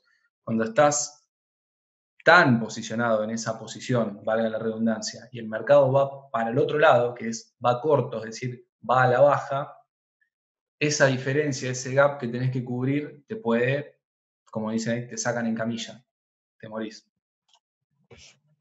Bueno, después otro importante banco, grupo industrial alemán, también estuvo cerca de quebrar, también por una pérdida así importante de 1.300 millones de dólares, porque tuvo una mala cobertura en el mercado de futuros, y esto es porque vendió a largo plazo productos petrolíferos a precio fijo. Bien, entonces esto ocasionó grandes pérdidas por el tamaño de la exposición que tenían.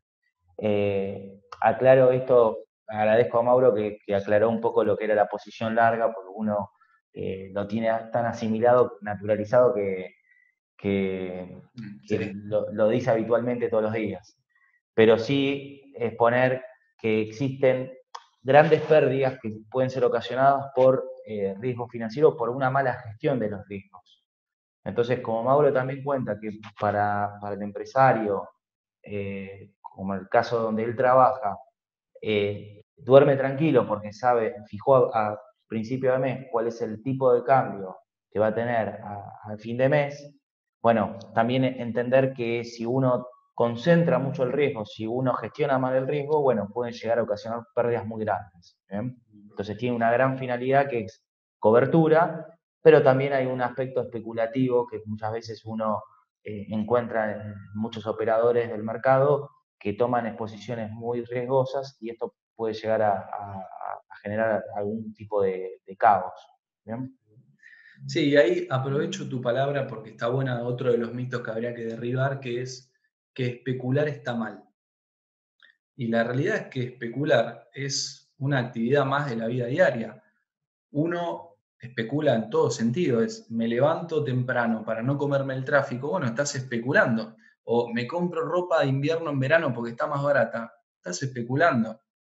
O estudio hoy porque quizás mañana estoy más complicado o cualquier escenario de la vida.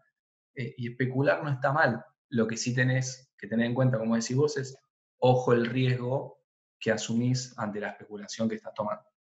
Y ese es el gran problema de este tipo de ejemplo que das vos. Son posiciones muy grandes o un solo agente que es el que está, digamos, como intermediario, que en caso de que salga mal, termina repercutiendo en toda la estructura en general. Vos fíjate la pérdida de este banco alemán que no se puede ni mencionar.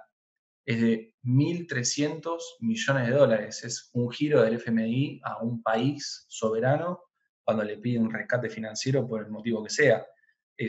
No es un país, es una empresa, es una sola entidad, es monstruoso. Es una pérdida impresionante. Bueno, acá otro banco también importante de Japón, que también tuvo unas pérdidas impresionantes, 1.110 millones de dólares. Y el motivo de esto fue porque ocultó operaciones durante 11 años con algunos bonos del Tesoro americano que lo realizaba por un operador en Nueva York. ¿Bien? Entonces, los reguladores estadounidenses, hay un mayor control por parte de la SEC, que es la comisión que regula cómo sería nuestra CNB en Estados Unidos. Creo que es Security Exchange Committee, creo que es, ¿no? Comité. Sí. La SEC, bueno, claro, ordenó que cierren las operaciones de esta institución por el ocultamiento de las operaciones. Y voy a agregar una más que no está acá, que ocurrió el 6 de mayo del 2010, que es lo que se conoció como el flash crash, que fue cuando la mayor parte de las operaciones, por ejemplo, en los mercados, se hacen a través de lo que se denominan trading algorítmico. Bien, el ROFEX, por ejemplo, tuvo una charla hace poco, el 98% de las operaciones que se cursan se realizan por trading algorítmico, es decir, algún bot que ordena que se realice alguna operatoria en particular. Bueno, en Estados Unidos esto ocurrió en 2010, en uno de los mercados en los cuales un bot tomó una posición muy corta, o sea, concentró una posición muy corta y bueno, los demás bots vieron que había una posición muy corta y fueron detrás de esa posición replicándola y en 5 segundos en el mercado se derrumbó y muchas empresas perdieron mucho valor y de capitalización bursátil, ¿no? Bueno, después fue juzgada la persona, se encontró quién fue y que hubo manipulación detrás, claramente, pero también hubo ese tipo de riesgo que era un riesgo que por ahí era impensado, ¿no? Y es un riesgo que existe.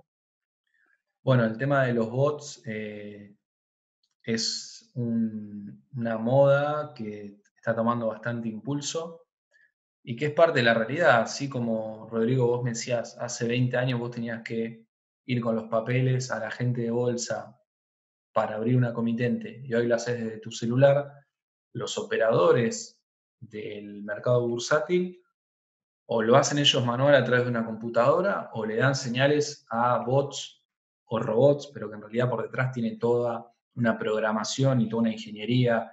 No es un virus que anda loco por ahí y compra y vende a cualquier precio. Tiene todo un estudio y una estructura detrás, pero como decimos, siempre puede haber una falla, un pequeño error, y si todos siguen a esa señal, pasan estas cosas que vos comentás, que son muy divertidas, pero bueno, puede pasar en todos lados. Bueno, para que todo esto pueda ser gestionado adecuadamente, tiene que haber cierta regulación. Entonces,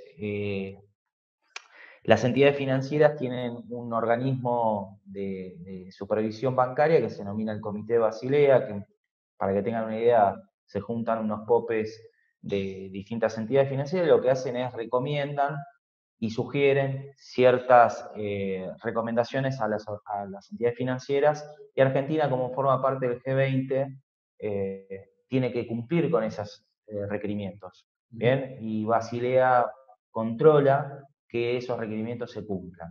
¿Bien?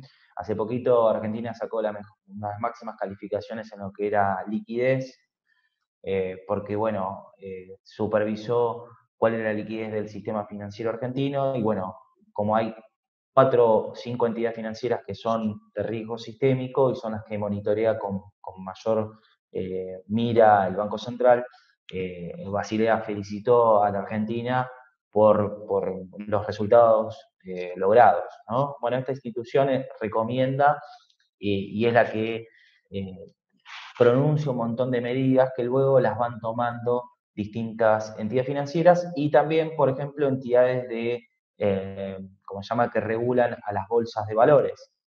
Por ejemplo, sin irte más lejos, en Uruguay, las sociedades de bolsas tienen que cumplir con cierto requerimiento de capital mínimo por riesgo. Bien. Bien, entonces cumplen con estos requerimientos de Basilea. Entonces estos acuerdos de Basilea, un poco para no marear, actualmente están en vigencia 3, pero hay siempre algunas modificaciones, ya se está hablando de Basilea 4, pero actualmente estamos por Basilea 3. ¿Cada cuánto salen, Rodri, aproximadamente? ¿Tenés una idea? Mira, la Basilea 3 surgió a partir de la última reforma, la última crisis subprime, pero cada 2-3 años van saliendo estos nuevos acuerdos. Bien. El primer acuerdo de Basilea es del año 94, 90, sí, ahí está, del año 90, mira, primero, es del año 88, pero lo que denominamos el modelo para calcular los requerimientos de capital por riesgo de mercado surgió en el año 93. ¿Bien? ¿Por qué comentamos esto? Para que tengan idea que a veces ciertas ALICs que operan a través de bancos, que son entidades financieras, tienen que cumplir con estos requerimientos de capital mínimo. ¿Bien? Entonces, esto no es de ahora, sino que viene, como mostramos, a través de un acuerdo primero que salió en el año 88, y el primer modelo que para requerir y medir estos riesgos se denomina el modelo VAR, que es el acrónimo en inglés de Value at Risk, y ahora vamos a comentar un poquito de qué se trata. Luego, en el año 95-93 se hicieron algunas reformas, pero este es el primer acuerdo. El segundo acuerdo salió en 2004. Vos me preguntabas, Mauro, mira, pasaron muchos años, pero lo que se incorporó fueron el requerimiento por otros riesgos. que antes no estaban incorporados. Y se incorporó algo muy importante para que los inversores tengan en cuenta en cualquier tipo de cliente, hasta de un banco, que es lo que se denomina disciplina de mercado. Todas las entidades financieras tienen que publicar en sus páginas web lo que se denomina esta disciplina de mercado, que es la transparencia ante el público y mostrar cómo gestionan los riesgos, de qué manera, cuánto tienen de riesgo cada una de las organizaciones. Esto surgió a partir del año 2004. Luego de la crisis subprime, ahí seguimos con la siguiente, este se firmó en 2010, se incorporaron, de Basilea II se incorporó lo que era algunos colchones para hacer frente a otros riesgos. Acá donde se gestiona más lo que es el riesgo de liquidez y se salieron algunas otras normas respecto a lo que era apalancamiento, se introdujo lo que era el ratio de apalancamiento y algunos colchones, algunos buffers de capital para hacer frente a, por ejemplo, problemas de liquidez. Fíjate vos cómo cambió del Basilea II, que tenía 3 pilares, el Basilea III tiene 7, o sea, más del doble. Sí. ¿Y qué pasa? Esto tuvo que ver, Mauro, bien, con el hecho de atender un poco más y mirar más a esta exposición que hubo a los activos tóxicos, ¿bien? Entonces, se pasó de una forma de gestionar el riesgo de mercado a otra, porque se dieron cuenta que el modelo que se utilizaba no gestionaba bien lo que era el riesgo de cola. ¿Qué es esto? Es decir, que ocurran eventos extremos. Entonces, el modelo que se usaba para gestionar el capital mínimo era un modelo que no estaba del todo bien. Entonces, Basilea III vino a mejorar esto. Bueno, esto es algo que hasta cualquier ALIC que gestiona riesgo lo tiene en cuenta lo que es la gestión del riesgo de mercado y tener en cuenta cubrirse y tener un capital mínimo para poder operar. Está muy bien, bien. Bueno, esto que vos me preguntabas, acá está, cómo evolucionó, por eso vamos viendo, para enero del 2019 hubo la última reforma de lo que era el capital mínimo para el riesgo de mercado. Bien, eso es lo último que tenemos. Bien. Bueno, esto charlábamos antes, el Banco Central acá en Argentina estableció el modelo valor a riesgo, que incorporó el cálculo para poder cubrir el capital mínimo por riesgo de mercado y data del año 96. Después fue sufriendo modificaciones. Acá vienen algunas cositas. Por ejemplo, en el año 2013 se creó lo que era la comunicación 5398, que fue un requerimiento del G20, y dentro de ello incorpora algunos puntos para gestionar el riesgo de mercado, que es desarrollar modelos para estimar el riesgo, el establecimiento de límites, es decir, aquellos que tienen este riesgo tienen que establecer límites y que sea un riesgo acotado. Tiene que haber una evaluación prudente de instrumentos financieros. Hay muchos instrumentos financieros que tienen que evaluarse y ponerse un precio, porque a veces el mercado no tiene un precio. Por ejemplo, un fideicomiso financiero, que es otro instrumento dentro del mercado, entonces hay que evaluar ese instrumento de forma prudente. Utilizar pruebas de estrés, y esto, ¿para qué sirven las pruebas de estrés? Esto es recontra importante y aparte esto creo que es un instrumento, una herramienta que cualquier organización podría utilizarla. Las pruebas de estrés es algo que se utiliza para medir ante escenarios poco posibles, pero plausibles de ocurrir, cómo la entidad o la empresa o quien fuese puede hacer frente a un riesgo. Por ejemplo, el riesgo de mercado o hacer una prueba integral de riesgos. Sí. Bueno, trayéndolo, perdón, Rodri, a un caso muy, tú decís, no puede pasar nunca, pero si pasa, te puede complicar mucho. ¿Qué pasa si de un mes para el otro tus ventas son 0? ¿Cuánto te queda de caja o cuánto capital de trabajo te queda para subsistir? Pues si no, esto no puede pasar nunca. ¿Cuándo mis ventas van a ser 0? Y te agarra una cuarentena mundial y tus ventas hacen 0 y tenés que recién sobre la marcha empezar a hacer estas pruebas de estrés. ¿Y para qué me sirven estas pruebas de estrés? Excelente ejemplo, para planificar contingencias. Entonces, el establecimiento de contingencias son medidas que tienen, por ejemplo, las ALICs. Las ALICs, como los bancos, tienen estos planes de contingencia para, ante situaciones que son poco probables pero posibles, cómo gestionar, de qué forma, quién tiene que levantar o tocar el último botón para salir disparando. Bueno, eso es algo que está contemplado a partir de esta regulación que viene del Comité de Basilea.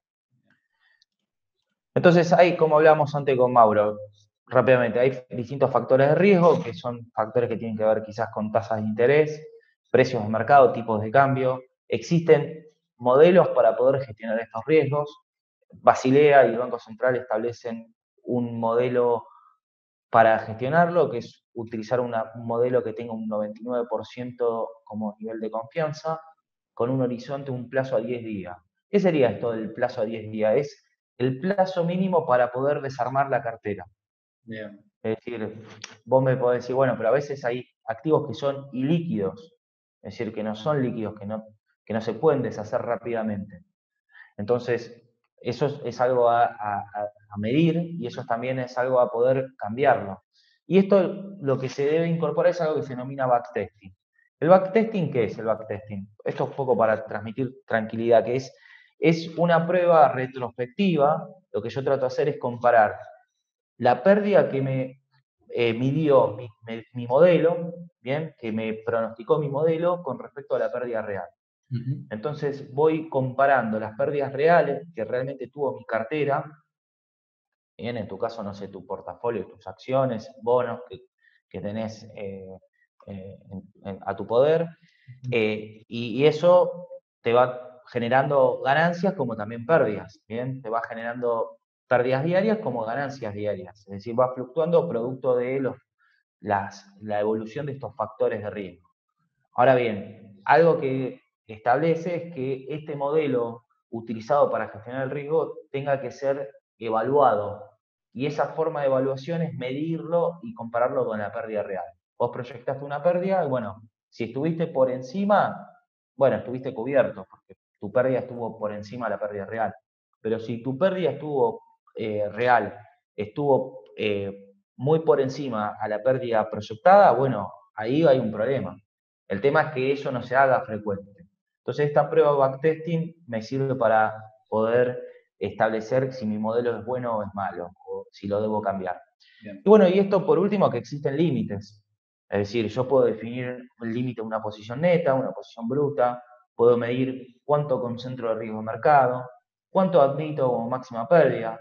Es decir, si yo estoy teniendo determinados instrumentos, puedo hacer un stop loss y decir, esto es lo máximo que voy a perder, o hacer alguna prueba, un stress test, bien, y medir, bueno, cuánto, en una situación atípica, como Mauro contaba, una pandemia que era impensado, cuánto puedo llegar a perder, y calcular lo que se denomina el valor a riesgo de estas posiciones. ¿Bien?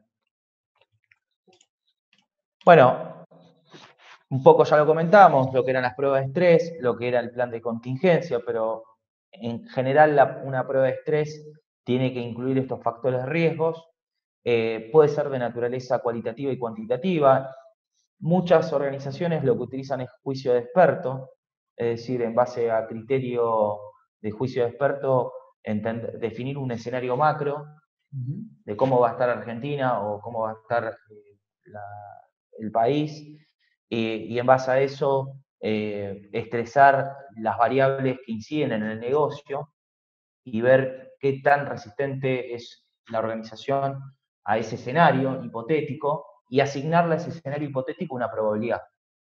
Bien. Entonces, eso, prueba de estrés, es algo que me parece que es un ejercicio interesante que las organizaciones podrían hacer. Y luego, como dijimos, definir un plan de contingencia, que es definir estas políticas, procedimientos que la alta gerencia tiene que tomar y de la cual tienen que ser responsables de llevar a cabo ante alguna situación de estrés, ¿no? ¿Qué más podemos comentar? Bueno, el hecho de la evaluación es un factor importante, que esto tiene que ver también con la regulación, que es evaluar con determinadas metodologías. Primero, el tema de los datos es clave, ¿bien? Para eso los datos tienen que ser datos que sean trazables. tiene que tener la posibilidad de poder trazar esos datos y no como le ocurrió al banco japonés, donde ocultaba la información. Bueno, esto tiene que ser de público conocimiento si hay algún tipo de control o auditoría. Y como dijimos, producto de la disciplina de mercado, esto tiene que estar ante el público, ser conocido ante el público. ¿Bien?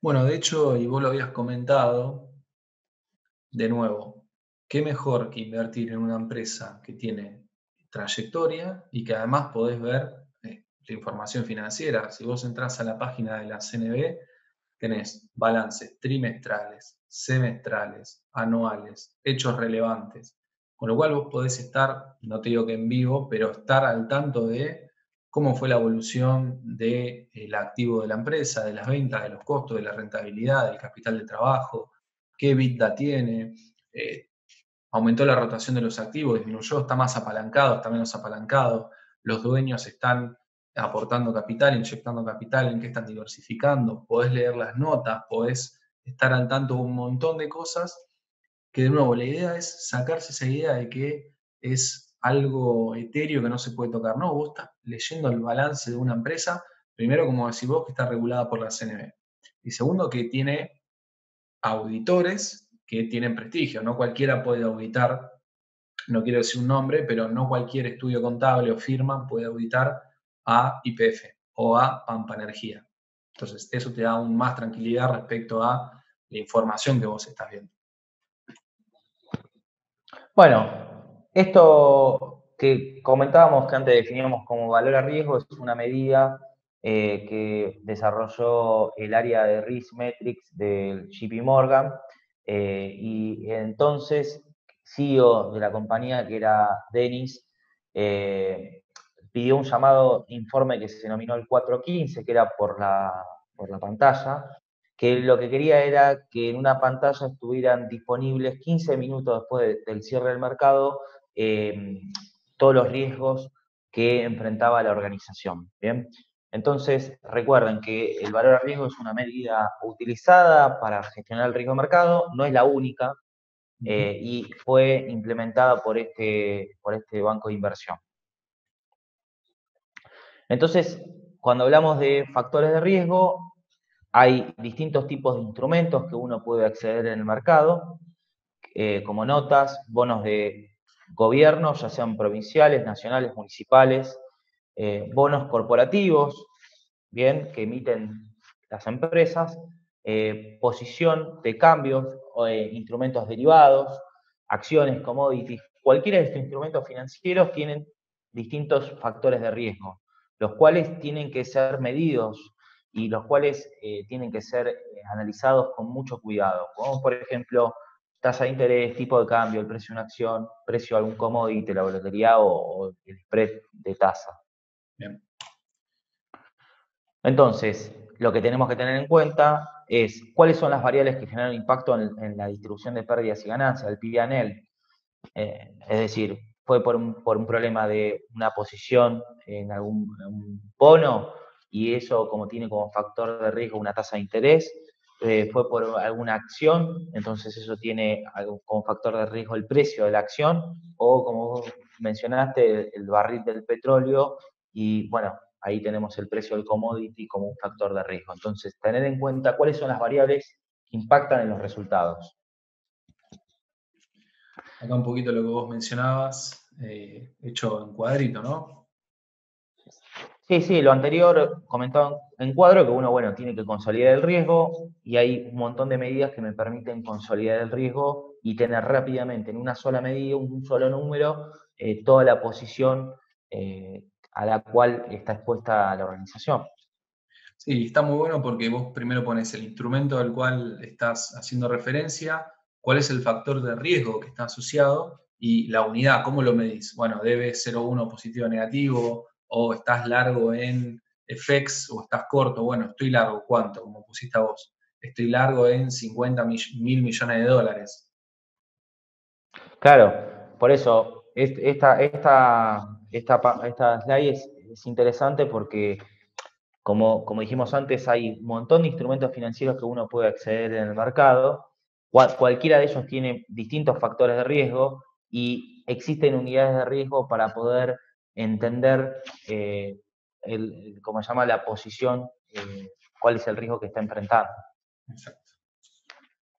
Entonces existen distintas metodologías, no los queremos abrumar, pero existen muchas metodologías para cuantificar el riesgo de mercado, medidas que son estadísticas, como el valor a riesgo, como medidas que no son estadísticas, como por ejemplo una prueba de estrés, o medir la volatilidad, o una medida de sensibilidad, o por ejemplo una medida de concentración, es decir, yo quiero ver cuál es el market value de una organización, o la exposición al default, bueno, eso es una medida de concentración. ¿Bien? Entonces, de distintas maneras podemos medir el riesgo. ¿Qué es el valor a riesgo? Y es una medida bastante utilizada.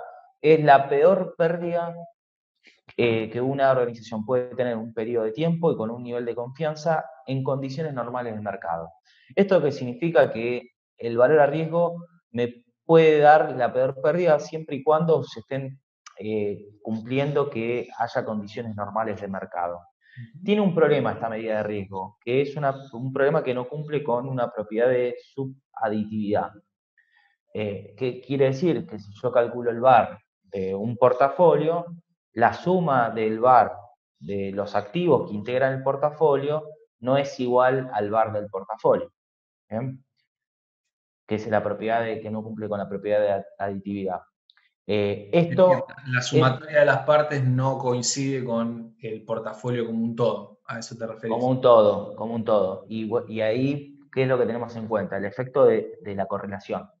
Entonces, esta es una de las grandes críticas que se le hace al VaR. Pero ¿por qué se usa el VaR? Porque tiene cosas buenas y cosas malas. Primero porque es fácil de entender. Es decir, cualquier inversor con poco conocimiento entiende esta medida y me permite calcular el riesgo de una cartera combinando distintos tipos de instrumentos, ya sean un instrumento de renta variable como un bono, renta variable como una acción, renta fija como un bono o un derivado, una opción. ¿Bien? Pero teniendo en cuenta las correlaciones entre estos instrumentos. Igual ahí te digo, hay que empezar también a cambiar, porque uno cuando escucha renta fija lo asocia a un bono. Y hay bonos que pagan renta fija, renta variable. Vos tenés acciones que pareciera renta variable, pero cumplen con los dividendos como si fuera un bono y parece más una renta fija que una renta variable. Sí, sí, eso es cierto, eso es cierto. Eso es una tipificación que tiene ciertos grises. Que quedó, viste, de muchos años atrás. Quedó muchos años.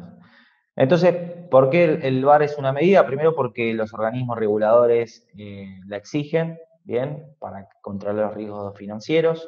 La globalización de los mercados financieros aumentó el número de factores de riesgo que las empresas están expuestas y los avances tecnológicos que hacen posible que se administren los riesgos a nivel global en una empresa. Esto por eso es una medida tan popular y utilizada. Y lo del avance tecnológico es clave, porque, a ver, vos, Rodrigo, que seguramente entendés mucho más que esto. Hoy por hoy vos podés, con 3 botones o con 3 comandos, tirar una serie de datos históricos de hoy hasta el 2010 no sé, en R o en Excel, que antes te llevaba a mano y en papel meses, con el margen de error que te genera hacerlo a mano. Entonces, hoy por hoy, el poder computacional, el avance tecnológico que vos tenés te permite jugar con muchísimos más factores y muchas más métricas que antes no existían. Sí, sí, Mauro, y te agrego algo, y también por ahí que los que nos están escuchando les va a servir. Hay un riesgo que es un riesgo que enfrentan muchas empresas y las que operan en el mercado, que es el riesgo reputacional. ¿Y de qué forma lo puedo medir? Por eso traigo a colación lo que vos decís. A través de el acceso a datos públicos como datos de redes sociales como Twitter. Es decir, uno podría ver la cantidad de menciones negativas que tiene, no sé, alguna organización, algún negocio o, por ejemplo, no sé, o alguna empresa que cotiza en la bolsa y eso correlacionarlo con el riesgo de mercado y ver si eso influyó en la capitalización bursátil de la empresa. Entonces digo, hoy por hoy el riesgo reputacional es un riesgo importante, es difícil de medir. Bien, existen distintos algoritmos y métricas que tienen que ver con la utilización de machine learning o ciencia de datos, ¿bien? Pero como vos decís, y esto quiero dejarlo en claro, hoy tenemos un poder computacional que hace muchos años atrás no existía y acceso a muchos datos que hace años atrás no había acceso. De hecho, hay un dato de color importante que creo que hace 1 o 2 años están midiendo la cantidad de tweets de Donald Trump y relacionarlos a cómo reacciona el mercado al día siguiente. Y hay otro análisis que hicieron importante, que es divertido, que es, vos analizás los comunicados, las cantidades de palabras que ponía la Fed. ¿Te acordás cuando fue la crisis subprime? Que tuvo que salir a rescatar entidades, bajar la tasa a prácticamente cero. Y mientras más crisis había, la Fed más palabras tenía que emitir en los comunicados que sacaba prácticamente. La Fed salía a hablar todos los días, no le quedaba otra opción. Entonces, hicieron como un índice de cuando la Fed sale a hablar cada vez más, tené cuidado porque puede haber, como decimos antes, anticiparse a los mercados, puede haber una olla a presión incipiente o alguna situación que pueda dar lugar a alguna crisis o algún crash, digamos. Bueno, esta medida, el valor a riesgo, es una medida que tiene objetivo cuantificar estas pérdidas potenciales. No proporciona con certeza la cantidad que podría perderse. Como dijimos, es una peor pérdida esperada en condiciones normales del mercado. Puede darse que el mercado pierda más o perder todo. Esa es la peor pérdida. La peor pérdida es perder todo. Con lo cual, ¿cuál es la utilidad que nos permite tener un valor monetario único? El riesgo, dimensionado el riesgo, y muchas veces se utiliza esta medida como para establecer límites de monitoreo y asignar capital, bien a lo que es allocation de capital para las empresas, en función de los distintos riesgos que enfrentas. Pero esto siempre y cuando sean situaciones normales de mercado. Bien. Acá vemos distintos tipos imaginemos que tenemos los rendimientos y hacemos un gráfico de los rendimientos y ploteamos esas distribuciones probabilísticas. Bien, entonces, como verán, hay distintas formas que puede asumir una campana. Bien, el mundo no es normal, con lo cual en el primer ejemplo es asumir normalidad. Entonces, tenemos un 1% en la cola izquierda de que ocurra un evento extremo. Ahora bien, en la campana que está a la derecha es una distribución que tiene una simetría negativa. ¿Bien? ¿Por qué negativa? Porque tiene una mayor masa de probabilidad al lado derecho, con lo cual, fíjense, parecería ser que el valor hasta el cual llega el 1% está más a la derecha que en el gráfico que está a la izquierda, parecería ser. Y en el que está debajo a la izquierda, vemos una distribución con una simetría positiva y una mayor masa de probabilidad del lado izquierdo. ¿Bien?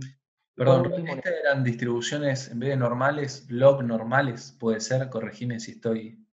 Sí, claramente el gráfico que está ahí es una distribución log normal, que es una derivación de la distribución normal que está arriba. ¿Bien? Pero sí, claramente es una distribución con una simetría positiva, tiene una mayor masa de probabilidad del lado izquierdo. Bien. Entonces, estas son distintas formas que puede asumir una distribución de pérdidas. Y dependiendo de ella, va a ser qué tan probable es que ocurra un evento extremo y cuánto va a ser esa pérdida, ¿no? Bien. Entonces acá, por último, ya para finalizar, ponerles un ejemplo. Esto es una evaluación que hice con datos al 22 de julio del año pasado. Para calcular, tenemos una posición en dólares y una posición en el índice S&P, una posición larga, esto como Mauro antes explicó, de $500.000 en el S&P y de $250.000 en la moneda, con lo cual el valor a riesgo, la peor pérdida, ahí me estaría dando, si no veo mal, 29.000 y pico puede ser. Sí, 29.000 pesos, está convertido a pesos. Bien. Por el tipo de cambio. Entonces, esa es la peor pérdida que uno esperaría que ocurra con un 5% de probabilidad de que ocurra un evento adverso. ¿Bien? Entonces, fíjense que ahí como está, que la suma de los VARs individuales es distinto a el VAR del portafolio. Es decir, en la presentación lo que tenemos es el VAR individual, pero la suma de los dos VARs individuales nos da distinto. Y esto tiene que ver con el efecto que tiene que ver con la correlación. Está muy bueno esto, claro, vos armaste un P&L, digamos, con un 99% de probabilidad y un 90, o al revés, un 1% de la cola y después con un 5%. La cola. Correcto. Bueno, creo que es la última, ¿no? Ah, bueno, acá La tengo última. bien. Por último, algunos libros que recomendamos con Mauro. El Jorion es un libro clásico dentro de lo que es Value at Risk. Luego, en el libro del medio es Modelos de Valores a Riesgo. Ese es el cuarto tomo. Es un gran libro que lo recomiendo. Y por último, es un libro que se usa para rendir la certificación Financial Risk Manager, que es una certificación que se rinde en algunos países, creo que en Brasil, Perú y Estados Unidos, creo que en América, y después en otros países de Europa. Pero eso es el libro que se usa para rendir. Eso que mencionás está muy bueno porque así como antes habíamos dicho que para realizar ciertos actos tenías que rendir examen de idóneo, la realidad es que el mundo también está tendiendo a profesionalizarse y es muy probable que quizás dentro de 5 o 10 años todos tengan que rendir exámenes como el que vos mencionás o como el que está muy de moda ahora, que es el CFA, que es un examen internacional que a vos te habilita en cualquier parte del mundo a operar estos instrumentos o a dar advisory en cuanto a lo que tiene que ver el mundo de las finanzas. Un poquito para también romper ese mito, ¿no?, de que es azaroso, es como el casino, es como jugar a la ruleta rusa. No, fíjense que acá hay conocimiento, hay técnica, hay profesionales, hay mitigación de riesgos, hay diversificación. Entonces, a lo que los invitamos es justamente a que rompan con ese miedo. Sin duda que hay un montón de cosas para aprender, así como las hay cuando empezás a liquidar impuestos, como cuando haces un balance, o como cuando tenés cualquier trabajo en la vida cotidiana.